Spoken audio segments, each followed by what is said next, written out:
तो मूवी एक आदमी से शुरू होती है जो कि बहुत ही ज्यादा केयरलेस होता है। उसका नाम चार्ली है। वो एक जॉबलेस आदमी है और रोबोट फाइटिंग में हिस्सा लेकर कुछ पैसे कमा लेता है, लेकिन रिसेंटली वो एक रोबोट फाइटिंग हार जाता है, जिसकी वजह से उसके पास कुछ भी नहीं बचता। तो वो लोगों से पैसे मांग कर गुजारा करता है। उसे पता चलता है कि एक बहुत बड़ा कंपटीशन हो रहा है, जिसके लिए वो अपना एक बड़ा सा रोबोट तैयार करता है। अब उस कंपटीशन का दिन आ चुका था और वो अपना रोबोट लेकर अपनी कार में उस तरफ जाने लगता है। इनफैक्ट आज उसके इस जायंट रोबोट की एक बहुत ही बड़े बुल के साथ फाइट थी, लेकिन वो बुल कोई आम बुल नहीं था। वो कई कॉम्पिटिशन जीत चुका था। काफी गुस्से वाला काले रंग का बहुत बड़ा बुल। एट लास्ट चार्ली उस जगह पर पहुंच जाता है और उस बुल के ओनर से अमाउंट डन करता है कि अगर मैं जीत गया तो तुम्हें मुझे $20,000 देने होंगे। तो आगे से वो ओनर कहता है कि जाहिर सी बात है, और अगर तुम हारे तो यही पैसा तुम्हें मुझे देना होगा। सिंपल। अब फाइट शुरू होती है। चार्ली के पास एक रिमोट कंट्रोल होता है जिससे वो अपने रोबोट को कंट्रोल कर रहा था, और दूसरी तरफ बुल को तो कंट्रोल करने की जरूरत ही नहीं थी। वो खुद ही उस रोबोट के लिए काफी था। चार्ली शुरू में तो अपने रोबोट को काफी अच्छे से कंट्रोल कर रहा होता है, लेकिन फिर उसका जरा सा ध्यान हटने पर उसका रोबोट नीचे गिर जाता है। बुल उसके रोबोट को काफी बुरी तरह से जख्मी कर चुका था। अब चार्ली को टेंशन होने लगती है कि मेरा रोबोट अब कैसे खेलेगा। तो वो उस आदमी से कहता है कि ये मैच दोबारा स्टार्ट करते हैं।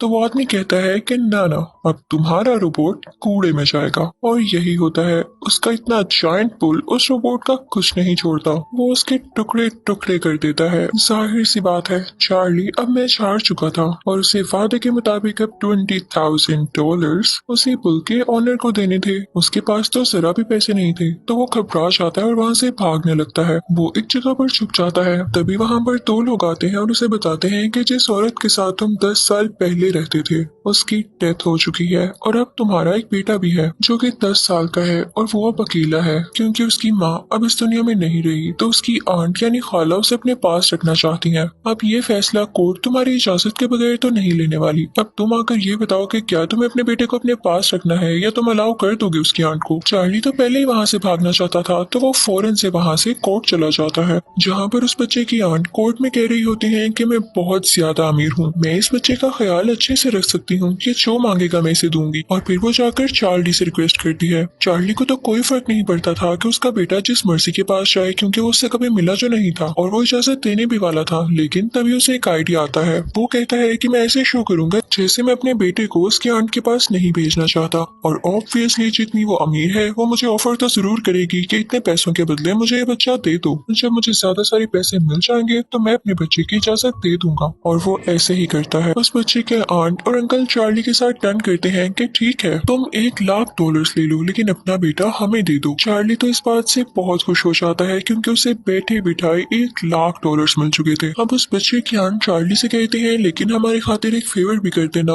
इनफैक्ट हमें 3 महीने के लिए कहीं पर जाना है, तो तुम्हें अपना बेटा 3 महीने के लिए अपने पास ही रखना होगा, और उसके बाद हम उसे अपने साथ ले जाएंगे हमेशा के लिए। तो चार्ली को उनकी ये बात माननी पड़ती है। अब चार्ली यहाँ से पैसे और अपना बेटा लेकर सीधा एक जगह पर जाता है, जहाँ पर वो एक आदमी से मिलता है और उसे $50,000 देता है। उसे कहता है कि मुझे एक शानदार रोबोट बना कर दो। तो वो आदमी कहता है कि आप फिक्र ही ना करें, इतने पैसों में आपका काम हो जाएगा।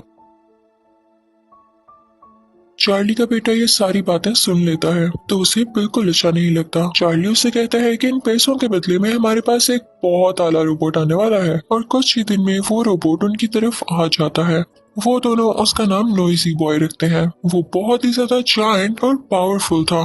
चार्ली ये प्लान करता है कि क्यों ना, इतना अच्छा रोबोट मेरे पास आ चुका है तो एक रोबोट फाइटिंग ही हो जाए। चार्ली का बेटा कहता है कि मैं भी आपके साथ जाऊंगा, और अब वो दोनों एक जगह पर जाते हैं और रोबोट फाइटिंग शुरू हो जाती है। चार्ली चाहता तो इतने पावरफुल रोबोट का यूज करके वो ये फाइटिंग जीत सकता था, लेकिन था वो केयरलेस ही। वो ये फाइट भी पूरी तरह से हार जाता है क्योंकि दूसरे आदमी का रोबोट पहले तो नोइजी बॉय का हाथ उखाड़ता है और फिर उसके बाद उसका सर उसकी बॉडी से लहता कर देता है। इस बात की वजह से चार्ली बहुत टूट जाता है। अब वो अपने बेटे से कहता है कि कुछ भी हो, मैं इस रोबोट को छोड़ कर ही रहूंगा, और फिर वहाँ से ये दोनों जंक यार्ड जाते हैं ताकि वहाँ से इनको कोई ऐसा सामान सामान मिल सके जिनकी वजह से इसका रोबोट जुड़ सके।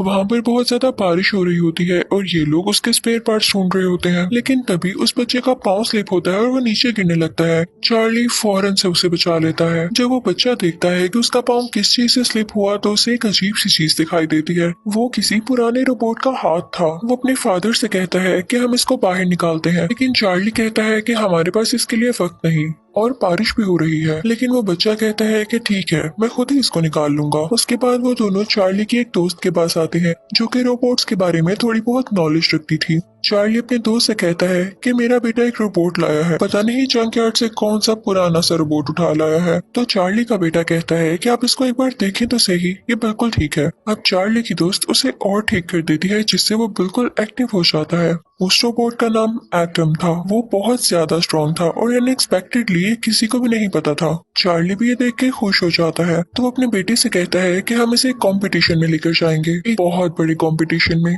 जिसमें दुनिया का सबसे ज्यादा स्ट्रॉन्ग रोबोट है और उसे आज तक कोई भी नहीं हरा सका। एटम में एक ऐसी अच्छी एबिलिटी थी कि वो चीजों को याद कर लिया करता था, यानी उसे जो भी सिखाया जाता वो फौरन सीख लेता था। उसे चाहे फाइटिंग स्किल सिखाओ या कुछ और दिखाओ, उसको कॉपी कर लिया करता था। और अब चार्ली और उसका बेटा इस रोबोट की ट्रेनिंग करते हैं ताकि ये उस रोबोट से लड़ सके। और फाइनली वो टाइम आ जाता है जब एटम काफी ज्यादा ट्रेन रोबोट बन जाता है और कई कॉम्पिटिशन्स में हिस्सा लेता है। मजे की बात ये थी कि अब चार्ली और उसका रोबोट यानी एटम कई कॉम्पिटिशन्स जीतने लगे थे और इसके लिए चार्ली को कई बार ऑफर होती है कि हमें अपना रोबोट बेच दो, चाहे हमसे $2 लाख ले लो। लेकिन चार्ली का बेटा इस बात पर एग्री नहीं होता था। वो कहता था कि हम और फाइट्स करेंगे और अपने रोबोट्स को वो ट्रेन करके बहुत बड़ा कंपटीशन लड़ेंगे। और जो साथ साथ कॉम्पिटिशन हो रहे हैं इसकी वजह से एटम की काफी अच्छी ट्रेनिंग भी हो रही है। और आज तो एटम का एक और स्ट्रॉन्ग रोबोट से मैच था और अब ये फाइट शुरू हो जाती है। चार्ली के बेटे ने उसे डांस करना भी सिखाया था और वो डांस करते हुए बैटल में एंटर होता है। उसका सामना एक 2 सर वाले रोबोट से होता है जो आते ही उस पर काफी भारी पड़ता है और वो दोनों लड़ने लगते हैं। एटम भी बार बार उस पर अटैक कर रहा था और वो स्ट्रॉन्ग रोबोट भी। वो दोनों एक दूसरे को बहुत पंचेस मारते हैं। ऐसे लग रहा था जैसे वो स्ट्रॉन्ग रोबोट जीत जाएगा, लेकिन एट लास्ट एटम जीत जाता है जिसकी वजह से चार्ली को बहुत खुशी होती है। चार्ली उन लोगों से काफी ज्यादा पैसे लेता है और वहाँ से जाने ही वाला होता है कि तभी उसका पुराना राइवल आ जाता है, वही आदमी जिसके बुल ने चार्ली के रोबोट को हरा दिया था और चार्ली ने उसके $20,000 देने थे। वो लोग चार्ली से उसके सारे पैसे छीन लेते हैं और ये सब कुछ चार्ली का बेटा भी देख रहा होता है। चार्ली काफी डिसहार्ट हो जाता है और अपने बेटे से कहता है कि इसमें कोई फ्यूचर नहीं,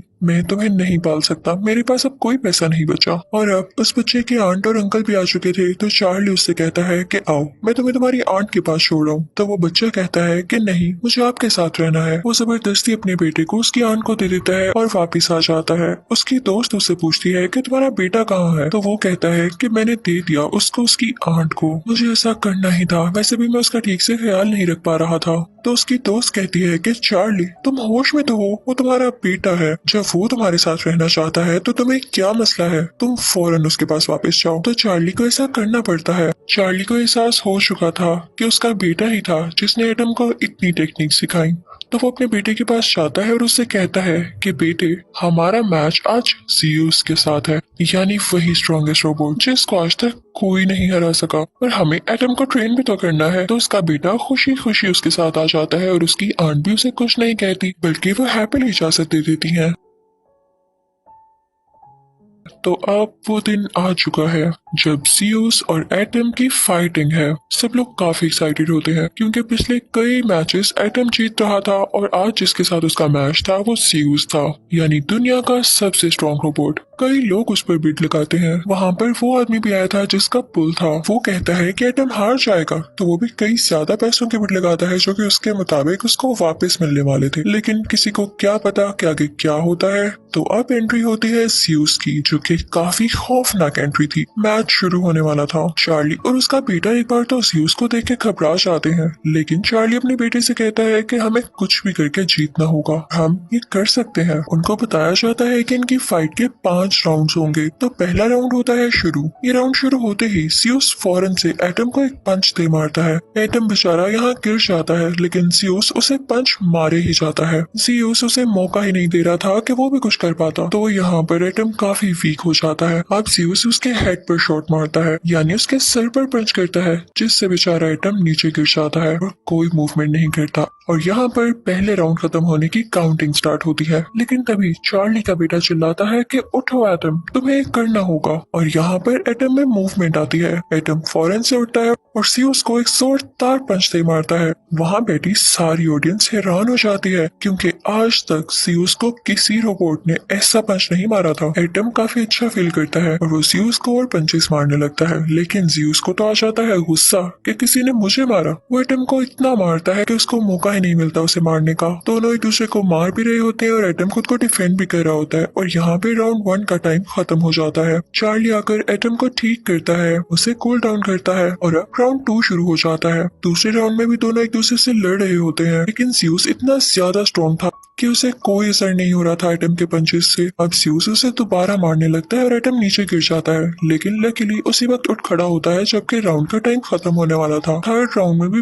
बिल्कुल ऐसे ही होता है। अब फोर्थ राउंड शुरू हो जाता है। एटम रोबोट ने काफी मार खा ली थी, लेकिन चार्ली उसे मुसलसल इनकरेज कर रहा था कि तुम कर सकते हो, और चार्ली का बेटा उससे ज्यादा उसे इनकरेज कर रहा था। तो एटम भी हिम्मत नहीं हारता और जीउस से लड़ता रहता है। जीउस एटम को रिंग के कॉर्नर में ले जाता है और उसे इतने पंचेस मारता है कि उसकी बॉडी से धुआं निकलने लगता है और एटम काफी डाउन होता है। इससे पहले कि एटम का सिस्टम खराब हो जाता, बेल बज जाती है और राउंड 4 यहाँ खत्म हो जाता है। चार्ली फौरन वहाँ पर आता है और एटम में कुछ चेंजेस करता है, उसे ठीक करता है। अब फिफ्थ राउंड शुरू होने वाला था, लेकिन एटम की हालत ऐसी नहीं थी कि वो लड़ पाता। तो चार्ली का बेटा अपने फादर को एक आइडिया देता है कि हम जानते हैं कि एटम हमारे एक्शंस को कॉपी करता है। अब उसमें तो इतनी हिम्मत नहीं है कि वो खुद से लड़ सके, तो क्यों ना आप उसके पास खड़े होकर वैसे ही एक्शंस करें, तो वो भी आपको कॉपी करने लगेगा। चार्ली कहता है कि ऐसे कैसे हो सकता है, सारे लोग हैं और वो मुझे नोट करेंगे। तो चार्ली का बेटा कहता है कि आप रिंग से बाहर ही रहिएगा, जैसे बाकी ऑडियंस चेयर अप कर रही होती है आप भी वैसे ही चेयर अप करिएगा, किसी को कोई शक नहीं होता।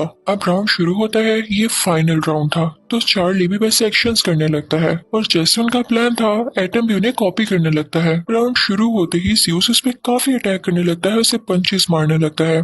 शुरू में तो एटम खुद को डिफेंड कर रहा होता है, लेकिन मौका देखते ही वो भी आगे से पंचेस शुरू कर देता है। और अब जीउस की बैटरी कम होने लगी थी, जिससे वो रुकने लग जाता है, काफी स्लो डाउन हो जाता है। ये देख के चार्ली काफी खुश हो जाता है और कहता है कि अब तो आसानी से मैं इसे हरा सकूंगा। तो वो पंचेस मारना शुरू कर देता है, जिसको कॉपी करते हुए एटम भी उस जीउस पर पंचेस मारने लगता है। जीउस का ओनर जब ये देखता है तो वो खुद उसे कंट्रोल करने लगता है। उससे ये बात बर्दाश्त ही नहीं हो रही थी कि जीउस हार रहा है। दूसरी तरफ चार्ली भी अब काफी कॉन्फिडेंट था। चार्ली काफी ऊंची ऊंची जंप्स लगा रहा होता है, जिसको कॉपी करके एटम भी जीउस पे काफी ज्यादा अटैक करता है। यहाँ हम पर ये रिवील होता है कि चार्ली एक बहुत अच्छा बॉक्सर था, लेकिन जब से इस दुनिया में रोबोट्स आए तो बॉक्सर्स का करियर बिल्कुल खत्म हो गया। लोगों ने रोबोट फाइटिंग को प्रेफर किया और अब बॉक्सर्स को कोई भी नहीं पूछता था। लेकिन जब चार्ली यहाँ पर इतनी अच्छी फाइट कर रहा होता है तो उसकी दोस्त भी रोने लगती है और उसका बेटा भी काफी इमोशनल हो जाता है, क्योंकि उसे अपने बाप पर फख्र हो रहा था। वो काफी प्राउड फील कर रहा था कि उसके फादर इतने अच्छे बॉक्सर हैं, इतने अच्छे फाइटर हैं। वो हमेशा से अपने फादर को ऐसा ही देखना चाहता था। ऑडियंस चार्ली को और एटम को चेयर अप करने लगती है। चार्ली को अपने करियर की पुरानी यादें आने लगी थी, तो वो काफी दिल से फाइट कर रहा होता है। चार्ली फाइनली एटम के जरिए सीयूस के चिन पर अटैक करता है। ऐसे एक्शन आज तक किसी ने नहीं किया था। ऐसा करने की वजह से सीयूस के सिस्टम में एरर आ जाता है और वो नीचे गिर जाता है मुंह के बल। अब काउंटडाउन शुरू होने लगता है, क्योंकि ये फाइनल राउंड था और अगर जीउस इस काउंटडाउन के दौरान ना उठता तो फाइनली अब एटम जीत चुका था। लेकिन जीउस का ऑनर ऐसा होने दे नहीं सकता था, तो वो जैसे तैसे करके उसे दोबारा से खड़ा कर देता है। लेकिन अब एटम को जीतना ही था और उसमें काफी कॉन्फिडेंस आ चुका था। वो जीउस के उठते ही उसे फिर से पंच मारने लगता है और काफी ज्यादा अटैक करता है, जिससे जीउस बेचारा फिर से गिर जाता है। जीउस का ऑनर गुस्से में कंट्रोलर ही तोड़ देता है और अब यहाँ पर जीउस की बैटरी भी लो थी, यानी कोई चांस नहीं था कि जीउस दोबारा से उठ खड़ा होता। चार्ली को साफ दिख रहा था कि वो और एटम जीत चुके हैं, तो वो काफी खुश होता है और उसकी दोस्त और उसका बेटा भी उसे काफी अप्रिशिएट करते हैं। अब अनाउंसमेंट होने वाली थी कि असल में विनर कौन है, लेकिन जब अनाउंसमेंट होती है तो सब हैरान रह जाते हैं, क्योंकि उन्होंने जीउस को विनर बना दिया था। बात भी ठीक थी कि हर राउंड में जीउस ने ज्यादा अच्छा परफॉर्म किया था, बस आखिरी राउंड में एटम ने उसे हराया। लेकिन इस डिसीजन से कोई भी खुश नहीं होता। ऑडियंस कहते हैं कि आखिरी राउंड में ही तो फाइट का मजा आया, इतनी लाजवाब फाइटिंग और आपने ज्यूस को जिता दिया। सारे लोग शोर मचाने लगते हैं। तो जिन लोगों ने अनाउंस किया था कि ज्यूस विनर है वो कहते हैं रुके रुके पूरी बात तो सुने। ज्यूस सिर्फ पॉइंट्स की बेस पर जीता, लेकिन इस फाइट का चैंपियन है एटम। वहां पर एटम को चैंपियन का टाइटल दिया जाता है। चार्ली को बहुत सारे पैसे मिलते हैं और काफी ज्यादा अप्रिसिएशन भी। जियो सब खत्म हो चुका था, इसलिए उसे विनर बनाने का कोई फायदा भी न होना था। बस सब लोग काफी खुश होने लगते हैं और चार्ली खुशी में अपने बेटे को गले से लगा लेता है। चार्ली का बेटा अपने डैड से कहता है कि मुझे आप पे प्राउड है, और चार्ली भी अपने बेटे से कहता है कि मुझे तुमसे बहुत प्यार है। मुझे जो पैसे मिले हैं मैं तुम्हारी आंट को वापस करके तुम्हें अपने पास ले आऊंगा। मैं अब तुम्हें दूर नहीं जाने दूंगा। तो चार्ली का बेटा कहता है कि मुझे भी आप जैसा बनना है। और यहाँ पर ये मूवी हैप्पीली एंड हो जाती है। Thank you so much for watching.